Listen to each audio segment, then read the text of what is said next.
Islam itu satu-satunya agama yang sampai detik ini kalau nabinya dihina, Ya. masyarakatnya marah besar. Ya.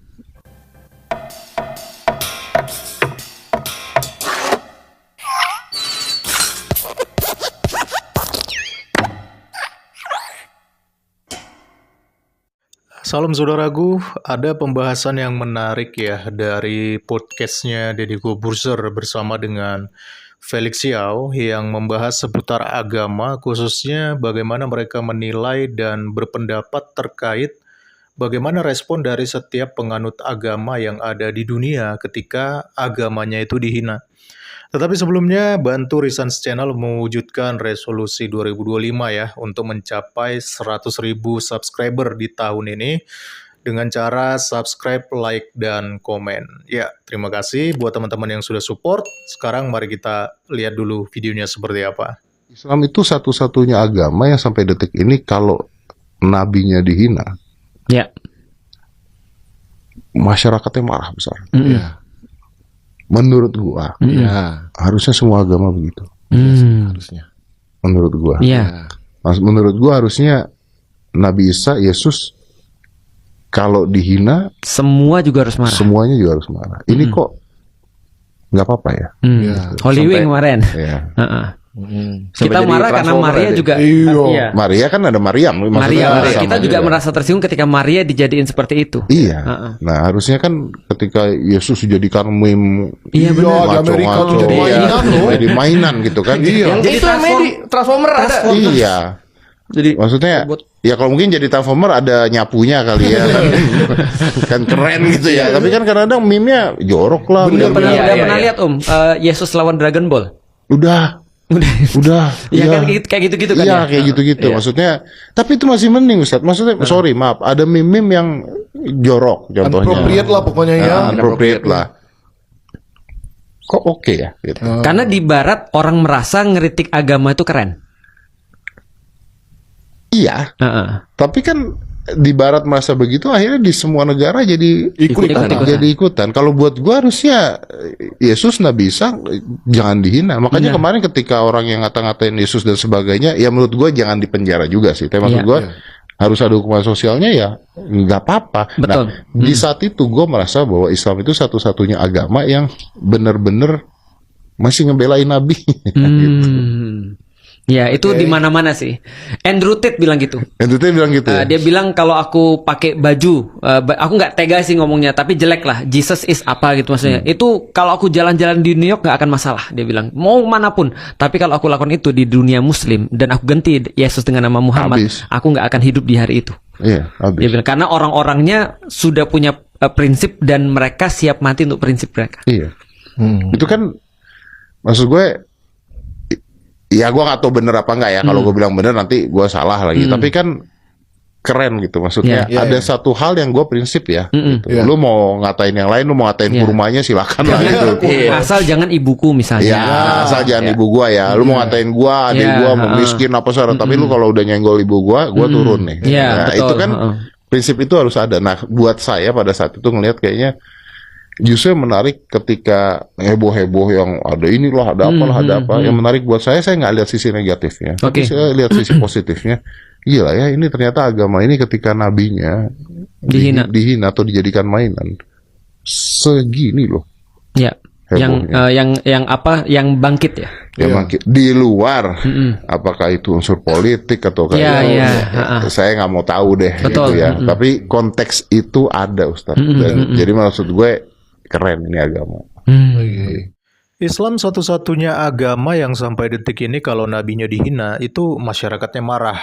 Nah, ini merupakan pernyataan Deddy Corbuzier ya di dalam video tadi, dan statementnya ini tidak sepenuhnya salah, tetapi tidak sepenuhnya benar juga teman-teman. Karena pada dasarnya semua pemeluk agama pasti akan marah jika agamanya dihina ataupun dihujat teman-teman.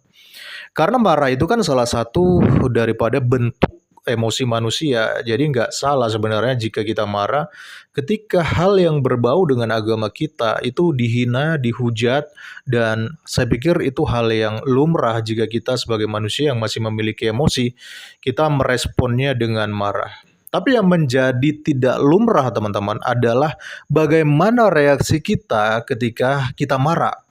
Atau apa tindakan yang kita lakukan ketika kita marah. Nah, itu yang harusnya perlu dipertanyakan. Sebagai contoh ada kasus yang terjadi di Prancis yang menimpa seorang guru bernama Samuel Paty ya, yang dituduh telah melakukan penistaan agama terhadap sosok yang dianggap nabi oleh kalangan tertentu ya, dengan katanya mengajar dengan memakai karikaturnya.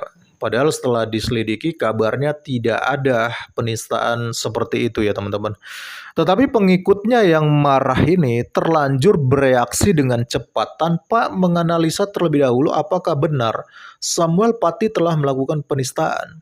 Dan akhirnya orang ini pun memilih melakukan reaksi yang sangat kejam dengan cara mengeksekusi Samuel Paty di jalan, teman-teman. Ini hanya salah satu contoh ya dari reaksi kemarahan yang sangat-sangat mengerikan, di samping daripada masih banyaknya reaksi yang jauh lebih mengerikan dengan mengatasnamakan agama, teman-teman. Nah, sekarang saya mencoba membandingkan dengan adanya kasus-kasus penghinaan terhadap agama Kristen. Apakah penganutnya juga marah ketika dihina? Tentu saja saya sebagai penganut agama Kristen, saya marah ya melihat Tuhan yang saya imani itu dihina dan dihujat. Karena saya juga masih memiliki emosi, teman-teman.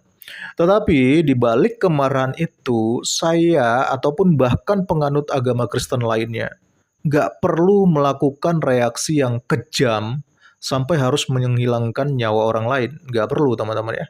Bahkan justru kita diajarkan untuk mendoakan dan mengampuni orang yang telah menghina tersebut ya.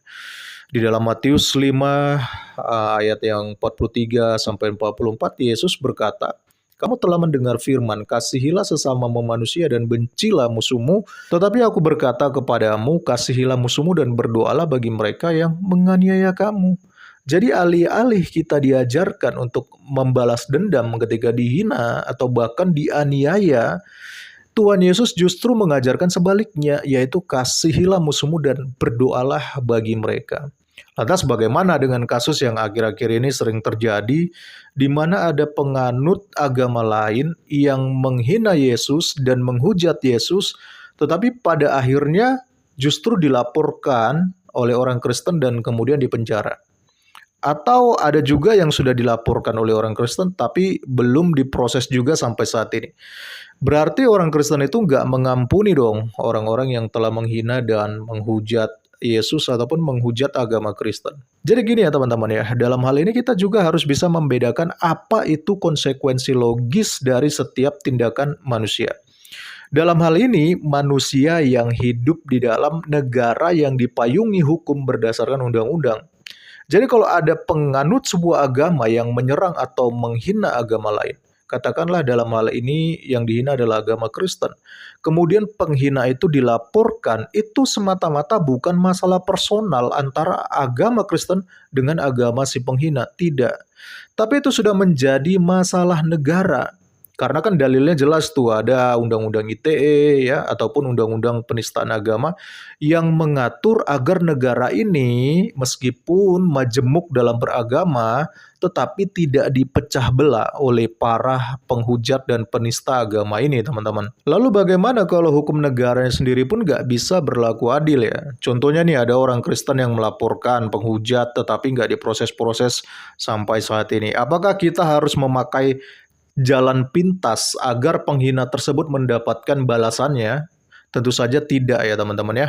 Karena lagi-lagi Kristen diajarkan di dalam Roma pasal 12 ayat 19-21, saudara-saudaraku yang kekasih, janganlah kamu sendiri menuntut pembalasan, tetapi berilah tempat kepada murka Allah, sebab pada tertulis pembalasan itu adalah hakku, akulah yang akan menuntut pembalasan, firman Tuhan. Jadi sekali lagi ya teman-teman, orang Kristen meskipun mungkin kita marah ketika agama kita dihina, respon kita adalah menyerahkan semuanya kepada pihak yang berwajib, pihak hukum ya teman-teman ya.